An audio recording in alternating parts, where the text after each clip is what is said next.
Okay, let's get to the GBG, the good, the bad, the gossip, Kyle. Thank you, John Jay. Yeah, we all remember when Cat Williams was in Target. We all saw the video. He was speaking with an employee there, and then the video, you couldn't hear any words, but all you saw was an employee speaking very calmly to Cat Williams, and Cat Williams slapping the dude in the face and then escaping on one of those little cart things that people drive around in the stores in, right? So we were all going, really? Is Cat Williams like flying off the deep end? What is wrong with this guy? This was shortly after he retired from comedy, and then a week later, he's back on stage doing comedy. Just being at that Target, he has not retired from comedy because that's funny. So allegedly, well, not allegedly, he I guess thinks that incident was funny enough to add to his shtick. And so he was doing a show just the other night and decided to bring up the Target incident. Let me tell you what the dude in Target said. This is what the dude in Target said. Your assistant is already suing you, old ass.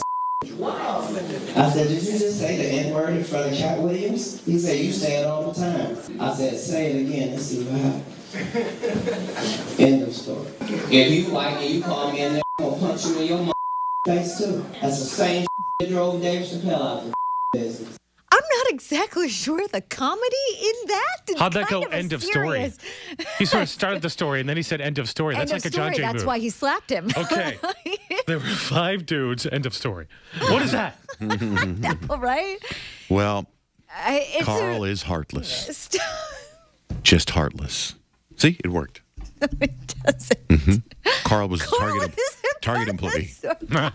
In that case, yes, it does. Yes, but in any case, we did find out that Cat Williams did not slap the guy for no apparent reason. There was a reason, and that was the reason. Very uncomfortably spoken in his comedy act. Yeah. What a depressing comedy show he's hosting there. Right? Yeah. All right. That now, was like war. Lifting the spirits a little bit, America's Got Talent is changing next season. We all know that Sharon Osbourne has removed herself from the show.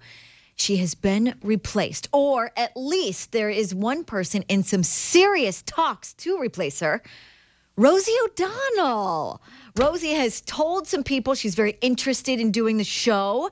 She's interested with working with all the other judges on the show, but she says, let's see how it works. Now, that isn't necessarily confirming she is replacing her, but it's kind of a strong indication that she's working hard to get the gig, if she's even up for it. I'm not exactly sure. I know she's famous and all, but you almost need somebody who's done, like a Celine Dion that's done a Vegas act, because that's what they're hiring for. Well, she's got an opinion, that's for sure. Like, no question. So she would not be shy about sharing that. Now, someone else who's not exactly shy sometimes, and she really kind of reveals some interesting things about her life without really meaning to, is Barbara Walters. And she was interviewing the cast of This Is 40, which is out this Friday and tomorrow. Oh, my gosh. And well, you know, I'm just going to let her bring it up herself. I want to talk about Viagra. You do? Well. Yeah, because in the opening of this film, you know, and they're 40 and life is getting a little stale, we'll tell you more. So you are so upset that he is taking Viagra. What's so terrible about his taking Viagra? Well, I've never experienced it in real life, but I would... Congratulations. What's that about? Congratulations. Yeah. Congratulations. I have to use it all the time. Right? Like, listening to Barbara Walters talk about Viagra. What's so bad about taking it? Not on my list of things I want to hear. Gets the job done. Right? I'm like, all righty then. Okay. Interestingly enough, this is a little tidbits. This is one of those things that I don't really have a reason for bringing it up, and it's just sort of one of those things you can share with people. There's this website called MovieMistakes.com, and what they do is they go through all the movies put out in one year, and they name the most error-filled movie of the year. I love that website. Any guesses as to what movie had the most Batman. errors? Oh, I was going to say Batman too. It was not Batman. No, don't say. Is it a movie we know? It's not one of those weird ones. It's a big blockbuster. Oh, Avengers. Got to be Avengers.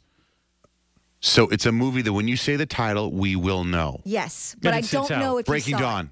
It. No. Oh, that would be, yeah, it looks like they throw those together. Oh, The Hobbit. Oh. The Hobbit. Is it a comedy? Is there like a payphone in The Hobbit or something like that? I think it, well, James Bond. maybe you could consider it kind of a comedy. Is it James Bond? No. Men in Black 3. Is it Men in Black 3? It is. Congratulations. Oh, it's because of time travel, huh? You know who directed that movie? Carl. They've gone through and they've added up how many mistakes there are. 63. 63 Like what? mistakes. What's a mistake? I don't know. They call it editing mistakes. I know what things that they don't are. make sense. Like there's a movie where I saw a movie where a guy's eating a salad and he's talking to the wife and he takes his fork and sticks it in the little tomato. What do you call those little tomatoes? Cherry tomatoes? He sticks it in the tomato and he eats it and he Or talks to her grape and then the scene gets pretty dramatic and they cut back to him eating and the tomato's back on the plate.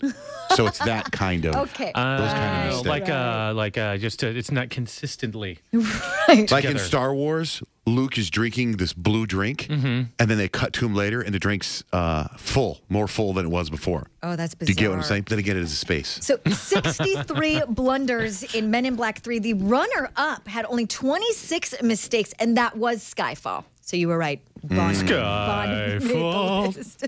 That's a great movie. And Avengers came in fourth, so you did at least get one on the list. That's just a little tidbit. You can take it with you throughout your day. You know, if it's something that's actual a movie mistake, then I want to see it. But sometimes they're like, you can see the microphone in the corner. That I don't care about. I want to talk about actual, like, big, like where if you're in space and literally you see somebody, I don't know, like we talked about talking on a payphone or something like that. That stuff I want to see. Like if you think of the movie Pulp Fiction, you know the famous scene when Samuel Jackson's like, "And I will run vengeance upon thee." Right. He gets shot at later in the scene, but as he's doing that scene, you see the bullet holes already in the wall behind him. Oh. Because Whoops. Yeah, because they shot that scene over and over again. They blew up the wall and then yeah, they did it again. let's cut it again. Yeah. You can find a link to that website we're all talking about. Plus, speaking of bloopers, Justin Bieber just released his Macy's blooper video. You know, he's a big part of their ad campaign. You can check out all of that on our website right now, johnjandrich.com, keyword GBG.